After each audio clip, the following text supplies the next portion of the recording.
Ionic, speaking with Nick Holthouse this morning from Meteoric Resources. Nick, morning. Good morning, Andrew. How are you? Yeah, good, Nick. Good to see you. Look, very positive scoping study out yesterday by Meteoric on the Caldeira project. Just firstly, what's it demonstrated? Well, again, it demonstrates really, I think what we've been saying all along is that we had a belief that this project was going to be at the very bottom end of the cost curve. And we've absolutely demonstrated that. I think if we're any further left, we'd fall off the page. So that bodes really well. Even in these very tough, pricing cycle that we're going through at the moment, Andrew, the project still does wash its face. It doesn't make an awful lot of money at these prices, but it does wash its face. And I don't think there's any other projects out there that can state that at the moment. And you're looking at a fairly straightforward mining and processing flow sheet here. We are, yeah. We love the simplicity. The mining is very simple. There's no drill and blast, of course. It's a low cost, simple mining exercise. It's much as what's been happening in the Caldeira for the last 70 years with Alcoa. They are mining exactly the same profile. We intend to use very much the same, but we've based our base case on what those guys have been doing for the past 70 years. They obviously know how to handle materials in that part of the world.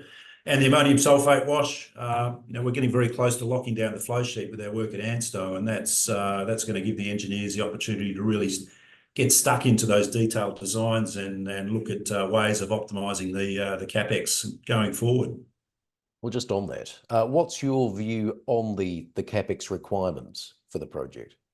Yeah, well, at 297, it's a class 5 estimate, so we're compelled to have that contingency that sits above that 297 number. We'd love to see it lower, and we believe we can get it lower. So, there's a lot of work going on at the moment. The team are fairly are enthusiastic and motivated and focused on bringing that number down. The next round of work is going to see the contingency component reduce, so you're going to see a natural reduction in the overall capital cost just through that work. And then with the flow sheet itself, you're going to see that base case number come down. So there's a lot of good thinking, a lot of effort going into tuning that part of the process plant up and reducing those costs. And look, it's worth pointing out, the scoping study here only accounts for what, 16% of the project's overall resource? Correct. Yeah, this is a multi-generational project, Andrew. I think we've mentioned that before. And it bears in mind too, we're looking at a capital investment. Whatever the capital investment ends up being, it's going to be there for an awful long time. It's really not the capital cost that we're particularly concerned about. Well, we do need to get this thing funded. We understand that. But once that's in place, it's the operating cost, which is really the key driver for this project. That's the operating cost, even where it is right now, one of the lowest cost producers in the West. And we're certainly almost competing with some of the best of the Chinese operations at the moment with this capital cost is an enormous opportunity for us. And you've got access to renewable grid power over there. Correct. A great ESG tick for us. So we've been doing some work on what there's an ESG program which is well underway now. We're looking to deliver our maiden sustainability report to market by the middle of next year.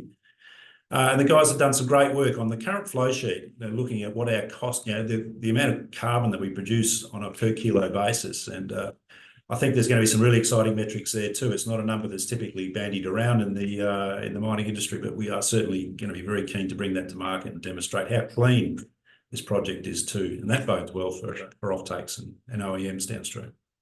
And so in terms of next steps, Nick, a PFS, is that now in full swing? Absolutely. We're about 2 months into the PFS. I think I mentioned before in our previous chat that the scoping study was complete. We were just waiting for those resource numbers to come through so we could get those numbers to market. We've done that, but the guys haven't sat still. They've charged on with the pre-feasibility study. They're at least 2 months into that now, and that's well on track to be delivered by December this year. And you have produced the project's first saleable mixed rare earth carbonate product. We have, yeah. No, that was really exciting, and what that's done is it's I guess prompted some of those downstream users to come forward. So we've had a lot of inbounds around that. One of them, has been successful with regards to the Neo Performance Materials. That's materialised into albeit a non-binding MOU at this stage, but they're certainly keen to progress that to a binding term sheet over time. So that is something that we're working through at the moment. Whatever CPs come along with that, we're working towards those. And so, Nick, just remind us, a busy 6 months ahead. What are the big milestones you're looking to hit for the rest of 24? Sure. The resource is one. Figueira resource will be coming to market fairly soon. Really excited about that. There's some really nice, deep, thick zones there, very high grades, and we get fantastic metallurgical responses to ammonium sulfate wash in those zones as well. So being able to incorporate those, it was a little bit late to come to the party to be added to the scoping study, but it's certainly going to be a major feature of the pre-feasibility study. So you're going to see significant improvements in the schedule. That very high grade phase that you saw in the first 5 years of the schedule is going to be extended out with very high grade zones coming out of Figueira.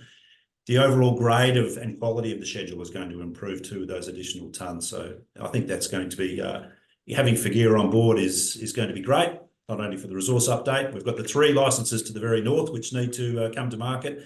And of course, the pre-feasibility study later on in the year. Good to see you, Nick. Thanks for your time. Thanks for your time, Andrew. Good to talk to you again.